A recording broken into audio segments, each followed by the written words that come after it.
ना परभणीवरून आणि अमुक तुम आहेत का गेले ते आहेत ना, तुम्ही आहात, आणखीन कोण नाही बाकीचे गेले आहेत ना. तुम्ही इथे येताना बॅग भरली होती की नाही? आता इथे राहायचे 2 दिवस तर टॉवेल पाहिजे, कपडे पाहिजे, मग त्या प्रवासाची सुद्धा काहीतरी बॅग भरावी लागेल की नाही? ती तिथे जाऊन नाही भरता येणार आहे. वैरागला आल्यानंतर बॅग भरता आली नव्हती, घरीच बॅग भरायला लागली होती आपल्याला. तसं आपण इथे असतानाच आपल्याला त्याची तयारी करावी लागेल, तिकडच्या राहण्याची तजवीज करावी लागणार आहे. आणि ती तजवीज म्हणजे परोपकार असते. कसलीही अपेक्षा न केलेली कृती ही तुमची तिकडची तजवीज आहे, हे लक्षात घ्या. तर हे जे आहे, आणखी म्हाताऱ्या मंडळींचा आणखीन एक प्रॉब्लेम असा असतो की त्यांचा आहार कमी झालेला असतो. त्यांना समजत असतं की आता आणखीन खाल्लं तर पचणार नाहीये, डोळे कमजोर झालेले आहेत, डोळ्यांनी कमी दिसतंय, कानाने कमी ऐकू येते, त्यांना स्वतःच्या ह्याचा तिटकारा आलेला असतो, शरीर त्यांना नकोसं झालेलं असतं. त्यावेळेला घरातली लोक काय करतात? घरातली लोक सांगणार नाही, तुम्ही आणखी 50 वर्ष आम्हाला हव्या, तुम्हाला आवडते ना म्हणून खीर केलेली आहे, तुम्ही खाल्लीच पाहिजे, तुम्ही सूप केलंय प्यायलाच पाहिजे तुम्ही. उद्या तोच माणूस बिछाण्यावरती पडला आणि त्याचे डायपर बदलायची वेळ आली, त्याला काय काय आणखी त्रास व्हायला लागले की हीच लोक मग देवाकडे प्रार्थना करायला लागतात की देवा आता बास झालं, त्रास होतोय, कोणाला ते बोलत नाही, त्रास होतोय, कधीतरी होणारच आहे, लवकर झालं तर बरं. जेव्हा तो माणूस जायची तयारी करत होता तेव्हा त्याला पकडून ठेवलं आणि आता तो जात नाहीये तर तुम्ही त्याला धक्का मारून घालवायला निघाले. हे कितपत योग्य आहे? ते जाणं त्या माणसाचं आहे. हे जे आहे त्याला योगामध्ये म्हटलेलं आहे प्रायोपवेशन. जेव्हा एखादी व्यक्ती असं तिला वाटतं की आता आपलं जीवनाचं कर्तव्य संपलंय, पूर्वी समाधी होती, आता समाधी घ्यायला गेला तर सरकार तुम्हाला आतमध्ये टाकेल आत्महत्येच्या याच्याखाली, त्याच्यासाठी हे प्रायोपवेशन सांगितलेलं आहे. जे स्वतः सावरकरांनी केलं, विनोबाजींनी केलं, निकम गुरुजींनी आमच्या प्रायोपवेशन करूनच देहत्याग केला. तर हे जे आहे जैन धर्मामध्ये 15% लोक अशी आहे की जी संथारा घेतात, त्याला संथारा म्हणतात जैन धर्मामध्ये.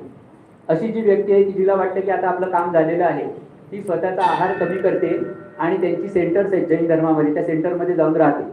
मग तिथे स्वतःवरती निर्बंध घालते की पहिल्यांदा या लाखिवलीच्या बाहेर, आपल्या तुमच्या वैरागच्या बाहेर जायचं नाही, मग त्याच्यानंतर या एवढ्या कंपाऊंडच्या बाहेर जायचं नाही, मग या बिल्डिंगच्या खाली उतरायचं नाही, मग या खोलीच्या खाली उतरायचं नाही, बिछाण्यावरून खाली उतरायचं नाही, असे स्वतःवरचे निर्बंध वाढवत जाते आणि आहार कमी कमी करत जाते आणि स्वतःचा देहत्याग करते.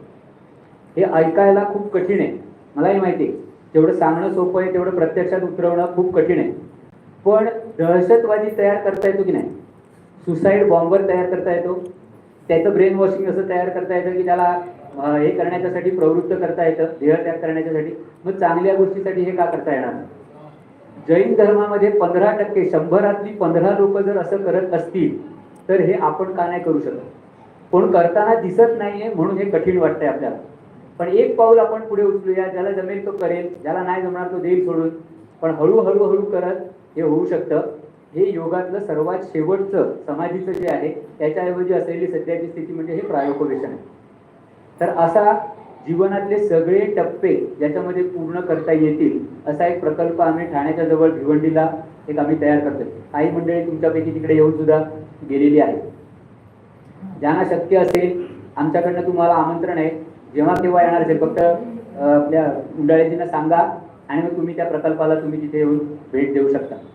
एक 5 एकर जागेमध्ये आम्ही हा प्रकल्प राबवतोय. या जागेला वानप्रस्थाश्रम म्हणजे जंगलामध्ये असायला पाहिजे, पण जंगलात काय आपल्याला राहायला मिळणार नाही. या जागेला एका बाजूने जंगल लागलेलं आहे, फॉरेस्टच्या अगदी लागून असलेली ही जागा आहे. या जागेमध्ये एक पावसाळी नदी वाहते, जागेच्या मधूनच जाते, त्याला दोन्ही बाजूनी दगडाची भिंत बांधलेली आहे. साधारण डिसेंबरपर्यंत त्याच्यात पाणी वाहत असतं. एक 7,500 स्क्वेअर फुटाचं दगडाने बांधलेलं तळ आहे, 3 बोअरवेल आहेत. असं सगळं तिकडे एक रेडी रिसॉर्ट होतं, ते आमच्या लोकांनी विकत घ्यायचं ठरवलं. ती जागा शोधत असताना ह्या 2009 साली हा सगळा प्रकल्प लिहून काढला होता आणि ही जागा आम्हाला जशी जागा हवी त्याचे नियम करून दिले की अशी जागा हवी. ठाण्यापासून 30 किलोमीटरच्या आत ही जागा पाहिजे, कारण ठाणा हे आपल्या संस्थेचं मुख्य केंद्र आहे. भिवंडीपासून 10 किलोमीटरच्या आत ही जागा पाहिजे, कारण ही जागा जी आहे, जी जागा हवी आहे ती शहराच्या जवळ पण असली पाहिजे, कारण गर्भसंस्कार बालसंस्कार करायचे ते लोक येऊ पण शकले पाहिजे. एकदम आड रानात कुठेतरी जागा घेतली जिथे लोक येऊ शकत नाही तर हा प्रकल्प चालू शकणार नाही. तर भिवंडीपासून 10 किलोमीटरमध्ये ही जागा असली पाहिजे.